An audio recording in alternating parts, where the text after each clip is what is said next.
the ultimate goal that these people have in mind is the goal to create a one world government run by the banking industry, run by the bankers, and they're doing it in sections. The European currency, the euro, and the European Constitution is one part of it. Now they're trying to do it in America with the North American Union, right? And they want to create a new currency called the Amero, right? And the whole agenda is to create a one world government where everybody has an RFID chip implanted in them. All money is to be in those chips, right? There'll be no more cash. And this is given me straight from Rockefeller himself. This is what they want to accomplish. And all money will be in your chips. And so instead of having cash, anytime you have money in your chip, they can take out whatever they want to take out whenever they want to. If they say you owe us this much money in taxes, they just deduct it out of your chip digitally. Total control. Total control. And if you're like me or you, and you're protesting what they're doing, they can just turn off your chip.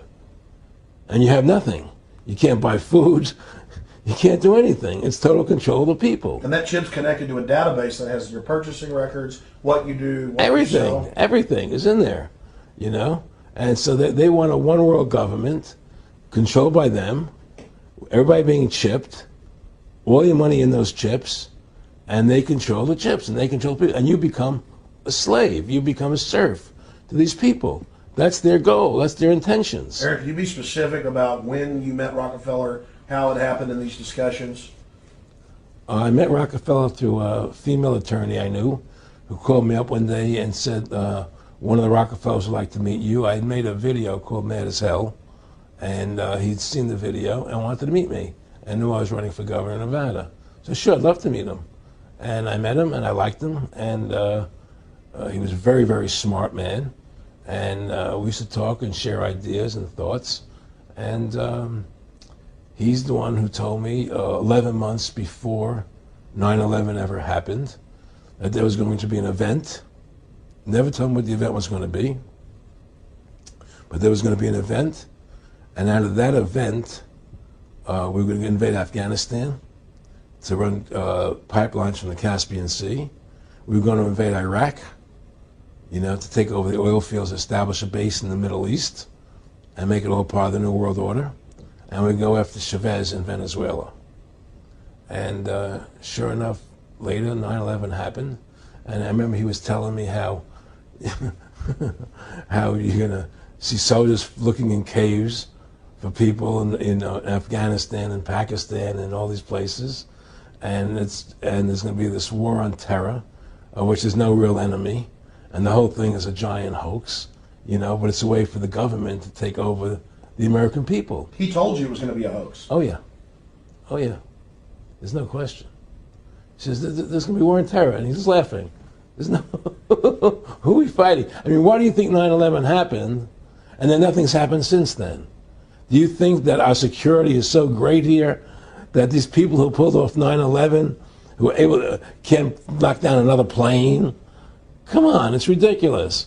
9/11 was done by people in our own government and our own banking system to perpetuate the fear of the American people and to subordinating themselves to anything the government wants them to do. That's what it's about, and to create this war, this endless war on terror. And that's why and that was the first lie. And the next lie was going into Iraq, you know, to get Saddam Hussein out with his weapons of mass destruction. That was the next lie. Now, specifically, this was a little over 6 years ago.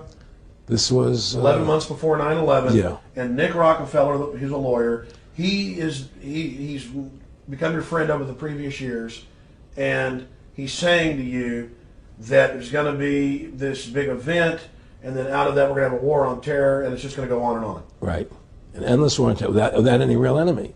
That you can never, so you can never define a winner. And did he say that it's going to be perfect because you can't define an enemy? It just goes on and on? Yeah, because you can't define a winner. There's no one to beat, so it goes on and on forever. And they can do whatever they want. They scare the hell out of the American public. Look, this whole war on terror is a fraud. It's a farce. It's very difficult to say it out loud because people are intimidated against saying it. Because if you say it, they want to make you into a nutcase. Let's But be the truth has to come out. That's why I'm doing this interview. The fact of the matter happens to be that the whole war on terror is a fraud. It's a farce. Yeah, there's a war going on in Iraq because we invaded Iraq. And people over there fighting, you know. But the war on terror, it's a joke, you know. And until we discover what really happened on 9/11 and who was responsible for 9/11, because that's where the war on terror emanates from. That's where it comes from. It was 9/11 that allowed this war on terror to begin. And until we get to the bottom root of 9/11, the truth of 9/11, we'll never know about the war on terror. Aaron, you said that he was, and I think it's important, and I know this about the Rockefellers from Dr. Dennis Cuddy and many others who literally, you'll be 20 years old in a lunch line at college, and there's David Rockefeller. And here's here, I mean, they're experts at recruiting and getting what they call players, and that clearly he was, I mean, I want to make it specific and just get you to reiterate what you said last night about you got 30% of the vote, you were having an effect, you made mad as hell, they knew that you'd started the Constitution Party, yeah. They knew that you were somebody who was taking action and getting things done, you'd already made some big films, had a lot of other successes, right. So they were trying to recruit you, and didn't it come down to the point of, hey, we are here to recruit you, and don't worry, your chip's going to say, don't mess with us, you know, this guy's don't touch. Yeah, yes, that did happen. I was definitely being recruited, but it's more subtle than that. Well, in your words, just go through the process, and then what he said to you. Well, what it is remember, we were friends, and we used to go to my house a lot. We'd have dinner, we'd talk, and he'd tell me about business investments that he'd get involved in, you know, or they would help me with this business investment or that business investment. And was I interested in joining the Council on Foreign Relations? You know, I would have to get a letter to join them, but was I interested in that? And, you know, just stuff, you know, leading you on. And I used to say to him that I never really did that because that wasn't where I was coming from. You know, as much as I like you, Nick, you know, your ways and my ways, we're on the opposite side of the fence. You know, I don't believe in enslaving people, you know, and he would come back with, oh, I do? Or? Well, it would be more like, you know. It's better for them. Well, it's more like, you know, how do I put it? It was like, what do you care about them? What do you care about those people? What difference does it make to you? Take care of your own life. Do the best you can for you and your family. What do the rest of the people mean to you? They don't mean anything to you. They're just serfs. They're just people. You know, it was just a lack of caring, you know, and that's just not who I was. It was just sort of like cold, you know. It was just like cold, you know. And I used to say to him, what's the point of all this? You have all the money in the world you need. You have all the power you need. What's the point? You know, what's the end goal? And he said the end goal is to get everybody chipped, to control the whole society, to have the bankers, the elite people, you know, the bankers and some governor controlling the world. And I said, do all the people in the Council on Foreign Relations believe this way you do? He said, no. You know, most of them believe they're doing the right thing. A lot of them believe it's better off being socialistic. You know, we have to convince people that that socialism is really capitalism. Because America's becoming a socialist country. It's a communist country today.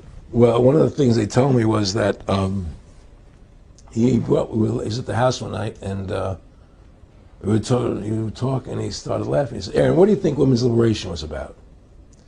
And I said, I had pretty conventional thinking about it at that point. I said, I think it's about women having the right to work, getting equal pay with men, just like they won the right to vote, you know? And he started to laugh. He said, you're an idiot. And I said, why am I an idiot? He said, let me tell you what that was about. We, the Rockefellers, funded that. We funded Women's Lib, you know? And we're the ones who got all over the newspapers and television, the Rockefeller Foundation. He says, and you want to know why? He said, there were two primary reasons.